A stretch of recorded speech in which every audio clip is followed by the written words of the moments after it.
Oh, hey! How you doing? We are on our way out to Kartala to go snowboarding today, and I'm super excited. Finally get to snowboard. Back in Bulgaria. Took a little trip to Rome, Amsterdam, Greece. It's been nice over the Christmas holiday. But so anyway, the cool stuff that you need to know about Kartala is that it's the closest one to the Blagoevgrad town. I live in Blagoevgrad, and it's 30 kilometers outside of town. You basically head just over the river from the center of town and head north, as far as I can tell. I think we're going north. I'll correct that in editing. Don't worry about that. It's in an area called boulders, as far as I can pronounce it. And it's not the biggest one, it's not the smallest one, but it's certainly not the most expensive one. And it's the closest one. I'll be checking out Bansko. I'll be checking out a couple of the other ones in the Rila mountain areas and make videos from all of those as well. But today, Kartala. So the park is north outside of town. It'll cost you $33 for a full day lift pass, $22 for a half day. This roughly translates to $18 and $12 US respectively. So it's a really cheap ticket if you can handle an all-day pass, which, as I would find out soon enough, is harder than it might seem on this particular mountain. Nevertheless, the drive is great and the sun comes out as you ascend the cloud line.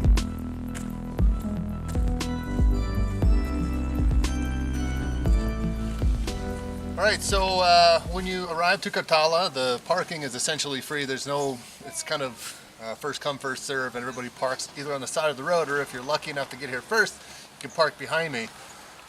You'll see this sign here, and these signs translate to Macedonia Panoramic View Hike. There's a restaurant. This one is a cabin lift, and the bottom right says there's the hotel. So there's also a hotel up here. So let's go check it out.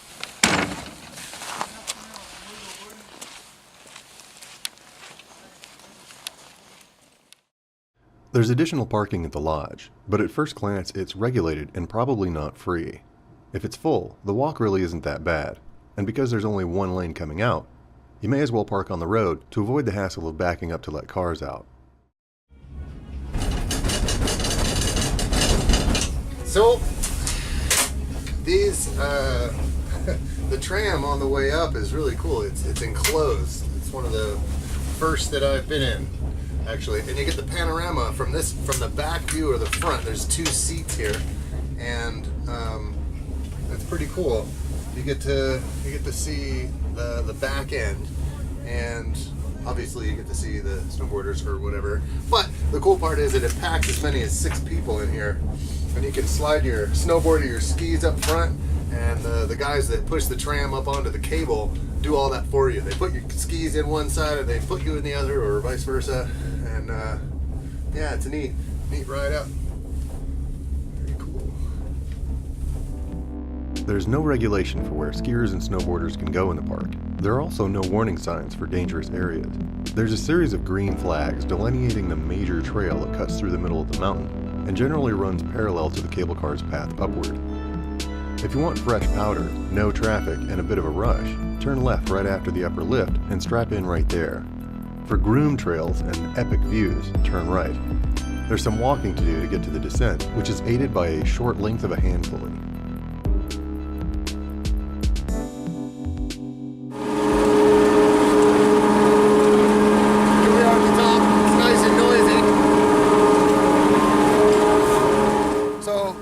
Coming up the tramway up on the way up is the lift is nuts. You get to see basically we're at the top of the mountain. There's another little hand pulley that brings you over to the drop point, but I mean it's nice and flat up here at the top, and it's just big and expansive.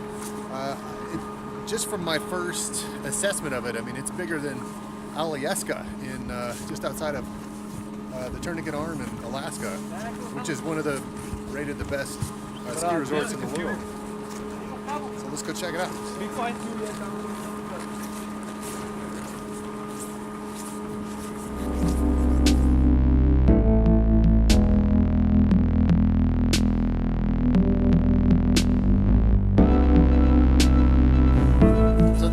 top of the mountain.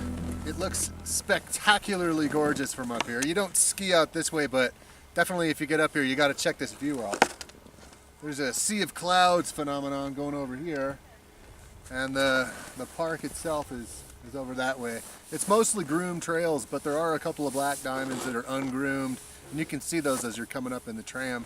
I'm not actually sure how wide it is. I haven't made my first run yet, but it looks great. I mean, it looks huge. It looks like there's a nice, decent run. Probably get like 5-10 minutes out of it. I don't know. I'll time it and we'll see. Woo.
Don't you hate it when you're on an epic run and your GoPro falls off?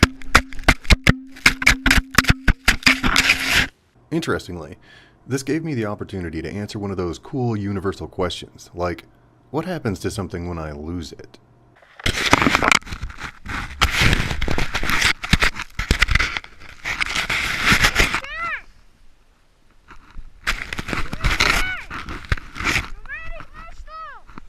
I looked around the mountainside for at least 15 minutes searching for this camera. I even sat waiting for someone to slide over it and maybe kick it into view. Alas, it was picked up by a kid skiing with his father. He didn't even know it was still recording. He was so happy that he found a GoPro, and equally disappointed when his father slipped up and disgusted at the picnic table right next to ours back at the lodge. It was very lucky that I got it back, since I was told by several people I asked that even offering a reward over the loudspeaker, there was little chance that if someone picked it up, they'd actually turn it in. I suppose I was destined to have this footage. So, course report. It's a rocky trail up there, and when I say rocky, I don't just mean like, bumpy. It's like full of rocks. Every probably 20 meters or so, you see somebody stopping to pick up a stone, literally like the size of a fist, and throw it off the trail. It's pretty wild. Then on top of that, you've got these boulders that shoot right into the track. I mean, there's like maybe a few millimeters of snow covering them from the last time somebody beefed on them, so you don't really see them. It's not looking good here. I'm sure there's like a couple of trails, maybe black diamonds, that I don't have the gut sack to try, but I mean, this just a rocky trail. The main one, as far as I can tell, there really is only one main trail shoots straight down the middle of the park, and you know, there's a couple of offshoots that climb back into the main chunk of the trail, and then just before the trail ends, right over here, it splits off to the left, and you can go to some other area. I'm not sure if they have a lift from that area. I don't know if there's a lift over there, but as far as I can tell, the only lift is from here, and then there's like a hand lift once you get up there. But I mean, all of these boards, including mine, they get all scarred up from these stones. I'm not saying it's the worst trail in the world, but I mean, I wasn't expecting that. Not for beginners. Definitely not for beginners. There's too many jutty sort of bumps in the snow, and it just racks your knees if you haven't done it for a while. Throws you off balance. It's really hard to do. But anyway, it is fun. There's a couple of pretty well groomed portions of this trail. They come down, do a pretty good job of giving you some speed, especially just before you come into the dining area here where the lift is. And so you can get some pretty decent speed. You can get some decent speed throughout as long as you have the guts to go over some pretty scary chunks. So anyway, that ends my time here at Kartala, and see you next time.